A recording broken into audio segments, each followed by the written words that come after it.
दोस्तों, मैं Rahul Rajput MRC classes कर्रा की यूट्यूब चैनल में आपका बहुत बहुत स्वागत करता हूं। तो जैसा कि आपको पता है कि हम भारत का संविधान पढ़ रहे हैं। भारत के संविधान की हमारी कक्षाएं नियमित शाम को आती हैं। तो इसमें मैं पिछली 3-4 वीडियो संविधान की बना चुका हूं, जिसमें मैंने आपको नीति आयोग के बारे में समझाया था, मैंने आपको चुनाव आयोग की वीडियो भी बनाई थी। उसके बाद हम राष्ट्रपति के 2 पार्ट पढ़ चुके हैं, भारत की संसद के बारे में भी हम एक वीडियो बना चुके हैं। तो आज जो हमारा वीडियो होगा वो भारतीय संविधान का ही होगा, जिसमें मैं भारतीय संविधान की आपको अनुसूचियों के बारे में पढ़ाऊंगा कि अनुसूचियां क्या होती हैं, वर्तमान में कितनी अनुसूचियां हैं, कौन कौन सी अनुसूची में क्या है, कौन सी अनुसूची कब जोड़ी गई थी, क्या इनके काम होते हैं। देखिए, जैसा कि आपको पता है कि हमारा भारत का जो संविधान है वो विश्व का सबसे बड़ा एक लिखित संविधान है, और हमारे भारत के संविधान को भाग, अनुसूचियां और अनुच्छेदों में क्या किया गया, बांटा गया है। तो मतलब कहने का मतलब कि भारत का संविधान बहुत बड़ा है, तो अनुसूचियों के माध्यम से भी इसमें चीजों को डाला गया है और अनुच्छेदों के माध्यम से उसको और ज्यादा विस्तृत किया गया है, और संविधान को भागों के माध्यम से भी बांटा गया है। तो जब हमारा संविधान बन के तैयार हुआ था 26 जनवरी 1950 को, जब हमारा संविधान लागू हुआ था, तो उस समय हमारे संविधान में 22 भाग, 395 अनुच्छेद और 8 अनुसूचियां थी। तो उस समय जो अनुसूचियों की संख्या कितनी थी, 8 थी। लेकिन आज की दृष्टि से अगर देखा जाए तो वर्तमान में भारतीय संविधान में अनुसूचियों की जो संख्या है वो 12 है। तो हम क्रम बाई क्रम 12 की 12 अनुसूचियों को देखते जाएंगे, और ये हमारा अनुसूचियों का पूरा कंप्लीट वीडियो होगा। इसमें 1 से लेकर 12 तक मैं सारी अनुसूचियां आपको समझाऊंगा। जिन लोगों ने हमारे पॉलिटी के पिछले वीडियो नहीं देखे हैं वो हमारे चैनल को सब्सक्राइब करें, वहां पे आपको सारी वीडियो आपको प्लेलिस्ट में आपको मिल जाएंगे, पॉलिटी वाली प्लेलिस्ट होगी। तो चलिए आज का अपना टॉपिक स्टार्ट करते हैं, भारतीय संविधान की प्रमुख अनुसूचियां। तो देखिए, अनुसूचियों के माध्यम से क्या भारतीय संविधान को एक तरीके से समझाया गया है। तो भारतीय संविधान में मूल संविधान की बात करता हूं। मूल संविधान का मतलब होता है कि जब भारत का संविधान बन के तैयार हुआ था 26 नवंबर 1950, उसके बाद भारत का जो संविधान लागू हुआ था ना 26 जनवरी 1950 को, तो इस समय अनुसूचियों की संख्या कितनी थी 26 जनवरी 1950 को, और वर्तमान में अनुसूचियों की संख्या कितनी, इन दोनों चीजों पर हम डिस्कस करेंगे। तो 26 जनवरी 1950 को जब हमारा भारत का संविधान लागू हुआ था, उस समय भारत के संविधान में 8 अनुसूचियां थी। लेकिन अगर आज के हिसाब से देखें तो वर्तमान में भारत के संविधान में अनुसूचियों की संख्या कितनी है, 12। तो आज हमारे संविधान में अनुसूचियां 12 हैं, वर्तमान में कितनी थी, 8 थी। हम एक एक अनुसूची को क्रम बाई क्रम यहाँ पे लिखते जाएंगे, आप नोट भी करते जाना, अपना रजिस्टर बनाते जाइए। तो देखो, भारतीय संविधान की जो 8 अनुसूचियां हैं उनमें से आपकी जो प्रथम अनुसूची है, जिसको हम पहली अनुसूची कहते हैं, तो 1 से लेकर 8 तक की जो अनुसूचियां थी वो भारतीय संविधान में ऑलरेडी पहले से ही थी। बाकी जो 9 से लेकर 12 तक की जो 4 अनुसूचियां, इन अनुसूचियों को बाद में संविधान संशोधन के द्वारा क्या किया गया है, जोड़ा गया है। तो भारतीय संविधान की जो पहली अनुसूची है ये कहती है कि भारतीय संविधान की पहली अनुसूची के अनुसार भारतीय संघ के राज्य और उसके केंद्र शासित प्रदेशों का क्या किया गया, वर्णन किया गया। तो भारतीय संविधान की पहली अनुसूची में भारतीय संघ के राज्य एवं केंद्र शासित प्रदेशों का इसमें क्या किया गया, वर्णन किया गया। तो भारतीय संविधान की पहली अनुसूची में भारतीय संघ के राज्य एवं केंद्र शासित प्रदेशों का वर्णन किया। आज के हिसाब से देखें तो वर्तमान में भारत में 28 राज्य एवं 8 केंद्र शासित प्रदेश आपको देखने को मिल जाएंगे। तो वर्तमान में भारत में कितने हैं, 28 राज्य और 8 केंद्र शासित प्रदेश, इनको यूटी और यूनियन टेरिटरी कहते हैं। और यहाँ पर जो भारत है अनुसूची नंबर 1 में जो दिया गया है कि भारत हमारा है वो भारत राज्यों का एक संघ है।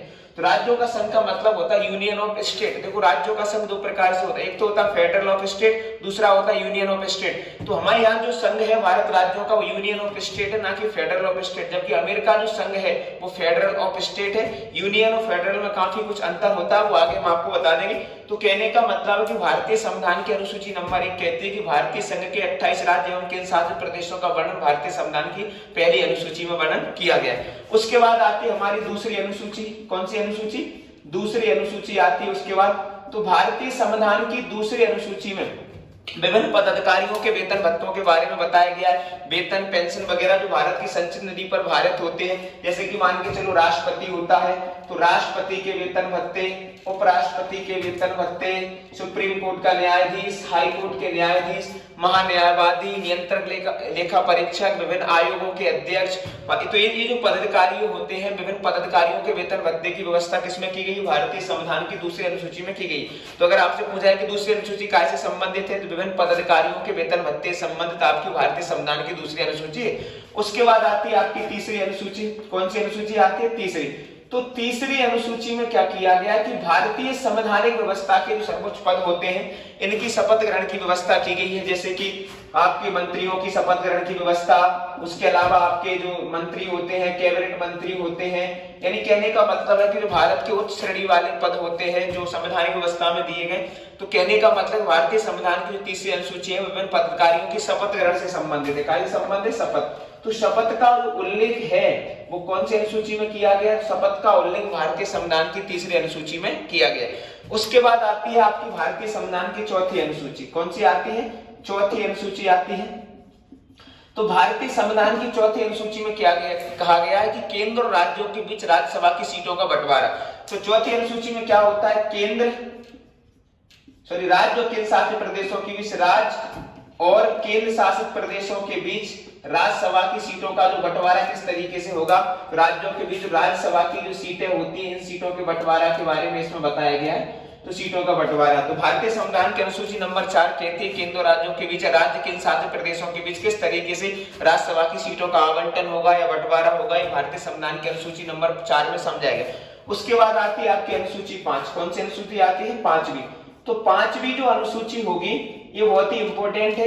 5वीं अनुसूची में क्या किया गया कि विभिन्न अनुसूचित जाति और अनुसूचित क्षेत्रों का प्रशासन के बारे में नियंत्रण एवं उल्लेख। कहने का मतलब है कि जो SC ST वाले होते हैं अनुसूचित जाति जनजातियों का, इनका क्या है प्रशासन के बारे में नियंत्रण एवं उल्लेख को इसमें समझाया गया, किस तरीके से इनका नियंत्रण किया जा सकता है। इनका नियंत्रण एवं का जो उल्लेख किया गया वो 5वीं अनुसूची में किया गया। तो अगर आपसे पूछे कि 5वीं अनुसूची कैसे संबंधित है, तो 5वीं अनुसूची है जो आपके अनुसूचित जनजाति जाति क्षेत्रों में क्या है प्रशासन के बारे में नियंत्रण एवं उल्लेख इनका 5वीं अनुसूची में किया गया।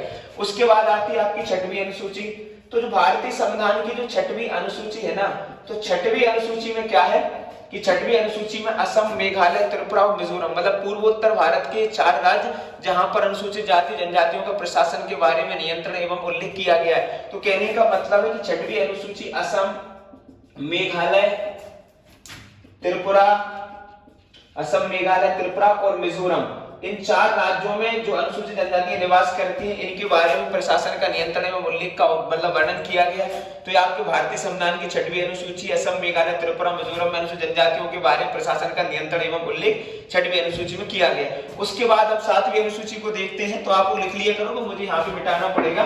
तो यहाँ पर आपकी 6 अनुसूचियां हो जाती हैं। उसके बाद अब देखो 7वीं, 8वीं, 9वीं, 10वीं और 11वीं और 12वीं, इस तरीके से पूरी अनुसूचियों को क्या करते देख लेते। तो 6वीं अनुसूची में असम, मेघालय, त्रिपुरा, मिजोरम में अनुसूचित जनजातियों का प्रशासन के बारे में नियंत्रण एवं उल्लेख का वर्णन किया गया। अब आती है आपकी भारतीय संविधान की 7वीं अनुसूची। ये बहुत इंपॉर्टेंट है 7वीं अनुसूची। तो भारतीय संविधान की जो 7वीं अनुसूची है ना, वो केंद्र और राज्यों के बीच शक्तियों के बंटवारे से, केंद्र और राज्यों के बीच किस प्रकार से शक्तियों का क्या होगा बंटवारा होगा। तो केंद्र और राज्यों के बीच शक्तियों के बंटवारे से संबंधित कौन सी अनुसूची है? 7वीं अनुसूची। 7वीं अनुसूची को 3 भागों में बांटा होता है। पहली होती है आपकी संघ सूची। पहली कौन सी हो जाएगी? संघ सूची। दूसरी हो जाएगी आपकी राज्य सूची और तीसरी आपकी जो हो जाएगी वो हो जाएगी आपकी समवर्ती सूची। कौन सी हो जाएगी? समवर्ती सूची आपकी हो जाएगी। 3 प्रकार की 7वीं अनुसूची को 3 भागों में बांटा गया। और 7वीं अनुसूची में मुख्य रूप से कहा गया है कि केंद्र और राज्यों के बीच शक्तियों का बंटवारा, ये शक्तियों का पृथक्करण कौन सी अनुसूची में मिलेगा आपको? 7वीं अनुसूची में आपको मिल जाएगा। तो 7वीं अनुसूची को कितने भागों में बांटा? 3 भागों में। तो पहला जो 7वीं अनुसूची में संघ सूची, राज्य सूची और समवर्ती सूची। संघ सूची का मतलब होता है इनमें उन विषयों को शामिल किया जाता है जिन पर कानून बनाने का अधिकार केंद्र सरकार को होता है। जैसे कि देखो आपका रेल हो जाएगा, रेल आपका जो हो जाएगा, उसके अलावा बहुत सारी चीजों को संघ सूची में शामिल किया गया है। तो रेल संघ सूची उस सूची को कहा जाता है जिस पर कानून बनाने का अधिकार किसको होता है? केंद्र सरकार को होता है। वर्तमान में संघ सूची में जो विषयों की संख्या वो कितनी है? 100। तो 100 विषय ऐसे हैं वर्तमान में संघ सूची में जिन पर कानून बनाने का अधिकार केंद्र सरकार को होता है। दूसरा हो जाएगा आपका राज्य सूची। तो राज्य सूची उस सूची को कहते हैं जिस पर कानून बनाने का अधिकार किसको होगा? राज्य सरकारों को होगा। ऐसी सूची जिस पर कानून राज्य सरकार बनाए उसको हम राज्य सूची कहते हैं। वर्तमान में राज्य सूची में विषयों की संख्या कितनी? 61 है। पहले 66 हुआ करते। जैसे आपका पुलिस हो जाएगा, आपकी जेल हो जाएगी। तो ये जो चीजें हैं आपकी वो काय में आ जाएंगी? आपकी राज्य सूची के अंतर्गत आपकी आ जाएंगे। जिन पर कानून बनाने का अधिकार राज्य को होगा वो राज्य सूची कहलाएगी। तीसरी जो होती है आपकी समवर्ती सूची। तीसरी कौन सी होती है? समवर्ती सूची। ऐसी सूची जिस पर कानून बनाने का अधिकार राज्य और केंद्र दोनों को होता है, लेकिन जिसका कानून अच्छा होता है, उसका कानून माना जाता है, तो इसको हम समवर्ती सूची कहते हैं। समवर्ती सूची में वर्तमान विषयों की संख्या कितनी है? 52 है। पहले 47 थी। तो वर्तमान में 52 विषय समवर्ती सूची में ऐसे हैं जिन पर कानून बनाने का अधिकार किसको हो जाएगा? आपकी राज्य और किन दोनों सरकारों को हो जाएगा। जैसे वर्तमान में संवर्ती सूची में आपका वन आ जाएगा, वन्यजीव आ जाएगा, शिक्षा आ जाएगा, ये सारे विषय काय के होते हैं, आपके संवर्ती सूची के होते हैं। तो 7वीं अनुसूची में क्या है कि केंद्र और राज्यों की भी शक्तियों का बंटवारा है और इसको 3 भागों में बांटा गया है। पहला संघ सूची, दूसरा राज्य सूची, तीसरा क्या हो जाएगा, आपका संवर्ती सूची हो जाएगा। अब आते हैं हम अपनी 8वीं अनुसूची पे। तो ये तो हमारी 7 अनुसूचियां हो गई, उसके बाद हम 8वीं देखते हैं। तो जो 8वीं अनुसूची है वो 22 भाषाओं से संबंधित है। भारतीय संविधान की कौन सी अनुसूची, 8वीं। तो 8वीं जो अनुसूची है ये भी काफी महत्वपूर्ण है। तो 8वीं अनुसूची में क्या किया गया है कि 22 भाषाओं को शामिल किया गया है। तो भाषाओं से संबंधित कौन सी अनुसूची आपकी, 8वीं अनुसूची है। जब संविधान लागू हुआ था उस समय भारतीय संविधान की 8वीं अनुसूची में केवल 14 भाषाएं थी। कितनी भाषाएं थी, 14 भाषाएं थी। तो पूछा जाता है कि संविधान लागू होने के समय भारत अर्थात 26 जनवरी 1950 को जब संविधान लागू हुआ उस समय भारतीय संविधान की 8वीं अनुसूची में कितनी भाषाएं थी। तो उस समय भारतीय संविधान की 8वीं अनुसूची में 14 भाषाएं थी और वर्तमान में कितनी है, 22। ये 14 से 22 की कहानी क्या थी वो मैं आपको समझा देता हूँ। देखो क्या हुआ था कि 1967 में 1967 में क्या हुआ, 21वें संविधान संशोधन द्वारा 1967 में 21वें संविधान संशोधन द्वारा सिंधी भाषा को किसमें जोड़ा गया, 8वीं अनुसूची में जोड़ा गया। तो सिंधी भाषा जो है वो 21वें संविधान संशोधन 1967 के द्वारा 8वीं अनुसूची में जोड़ी गई। तो 14 + 1 कितनी हो गई आपकी, 15 भाषाएं 8वीं अनुसूची में क्या हो जाती, शामिल हो जाती। फिर क्या होता है, फिर 71वें संविधान संशोधन होता है 1992 में। 71वां संविधान संशोधन कब होता है, 1992 में। तो 71वें संविधान संशोधन 1992 के द्वारा 3 भाषाओं को और 8वीं अनुसूची में जोड़ा जाता है। इनको हम कहते हैं नेपाली, मणिपुरी और कोंकणी। जिनको नमक से याद रखते हैं, नेपाली, मणिपुरी और कोंकणी, इन 3 भाषाओं को 8वीं अनुसूची में 71वें संविधान संशोधन के द्वारा जोड़ा जाता है। तो 8वीं अनुसूची में कितनी हो जाती है, 15 और 3 कितनी हो जाती है आपकी, 15 + 3 = 18 भाषा हो जाती है। कब, 71वें संविधान 1992 के द्वारा। अब वर्तमान में कितनी, 22 है। तो 4 भाषाओं की कमी और पड़ती है। तो फिर क्या होता है कि 92वां संविधान संशोधन होता है। इसको मिटा देता हूं। तो 92वां जो संविधान संशोधन होता है वो 2003 में होता है। तो 92वें संविधान संशोधन द्वारा 2003 के द्वारा 4 और भाषाओं को 8वीं अनुसूची में जोड़ा जाता है, जिस प्रकार मैथिली, संथाली, बोडो और डोंगरी। तो एक तो आपकी हो जाएगी मैथिली, उसके बाद आ जाती है आपकी संथाली। तो मैथिली, संथाली, बोडो और डोंगरी, इन 4 भाषाओं को 8वीं अनुसूची में और शामिल किया जाता है। इस प्रकार 8वीं अनुसूची में भाषाओं की संख्या कितनी हो जाती है, 22। तो 18 + 4 = कितनी, 22 भाषाएं। तो आज भारतीय संविधान में कितनी भाषा शामिल है, तो आज भारतीय संविधान में 22 भाषा शामिल है 8वीं अनुसूची में। लेकिन जब भारतीय संविधान लागू हुआ था उस समय 8वीं अनुसूची में भाषाओं की संख्या कितनी थी, उस समय 14 थी। 14 से 22 किस तरीके से बनी थी वो मैंने आपको बता दिया कि 21वें संविधान संशोधन 1967 के द्वारा सिंधी को जोड़ा गया था। 71वें संविधान संशोधन 1992 के द्वारा नेपाली, मणिपुरी, कोंकणी को जोड़ा गया था और 92वें संविधान संशोधन 2003 के द्वारा मैथिली, संथाली, बोडो और डोगरी को जोड़ा गया था। तो इस प्रकार भारतीय संविधान की 8वीं अनुसूची में कितनी भाषा, 22। तो ये तो जो थी हमारी 8 अनुसूचियां, ये मूल संविधान में थी। अब 8 से लेकर 12 तक की जो आपकी अनुसूचियां है ना, इन अनुसूचियों का मतलब कब भारतीय संविधान में जोड़ा गया, इनके बारे में और देख लेते हैं। तो ये 8 अनुसूचियां तो कब थी, जब हमारा भारत का संविधान लागू हुआ था 26 जनवरी 1950 को, या हम ये कह सकते हैं कि 26 नवंबर 1950 को जब भारत का संविधान लागू हुआ, बनकर तैयार हुआ था, उस समय भारतीय संविधान में कितनी अनुसूचियां थी, 8। अब हम देखते हैं कि 9वीं अनुसूची। तो देखो 9वीं अनुसूची भी काफी ज्यादा इंपॉर्टेंट है। तो 9वीं अनुसूची है, तो 9वीं अनुसूची भारतीय संविधान में पहले संविधान संशोधन, तो 9वीं अनुसूची को पहले संविधान संशोधन 1951 के द्वारा, पहला संविधान संशोधन कब हुआ था, 1951 में हुआ था। और पहले संविधान संशोधन द्वारा भारतीय संविधान में 9वीं अनुसूची को जोड़ा गया था। तो पूछा जाता है कि 9वीं अनुसूची कब जोड़ी गई थी, तो पहले संविधान संशोधन 1951 के द्वारा भारतीय संविधान में 9वीं अनुसूची को जोड़ा गया था, जो काय से संबंधित थे, जो भूमि सुधार से संबंधित है। काय से संबंधित है, भूमि सुधार। तो 9वीं अनुसूची कब जुड़ी थी, पहले संविधान संशोधन 1951 के द्वारा 9वीं अनुसूची को जोड़ा गया था, जो आपकी भूमि सुधार से संबंधित है। उसके बाद आती है आपकी 10वीं अनुसूची। कौन सी आती है आपकी, 10वीं अनुसूची। तो देखो 10वीं अनुसूची बहुत महत्वपूर्ण है। तो 10वीं अनुसूची को 52वें संविधान संशोधन, 10वीं अनुसूची को 52वें संविधान संशोधन 1985 के द्वारा जोड़ा गया था। 10वीं अनुसूची को 52वें संविधान संशोधन 1985 को जोड़ा गया था और इसमें दल बदल संबंधी कानून के बारे में बताया गया। दल बदल संबंधी जो कानून है इस किस अनुसूची में वर्णित है? 10वीं अनुसूची में। इसका मतलब ये होता है कि अगर कोई व्यक्ति राजनीतिक दल बदल लेता है तो उसकी सदस्यता क्या हो जाती है? समाप्त हो जानी चाहिए। इसी को क्या कहा जाता है? दल बदल कानून कहा जाता है। तो दल बदल जो आपकी 10वीं अनुसूची संबंधित है 52वें संविधान संशोधन 1985 के द्वारा भारतीय संविधान में जोड़ी गई थी। तो दल बदल संबंधी कानून से संबंधित आपकी कौन सी अनुसूची? 10वीं। उसके बाद आती है आपकी 11वीं अनुसूची। कौन सी आती है? 11वीं अनुसूची। तो जो 11वीं अनुसूची जो है ना आपकी मामूली संविधान में नहीं थी। 11वीं जो अनुसूची है आपकी, 11वीं अनुसूची आपकी 71वें संविधान संशोधन 11वीं अनुसूची आपकी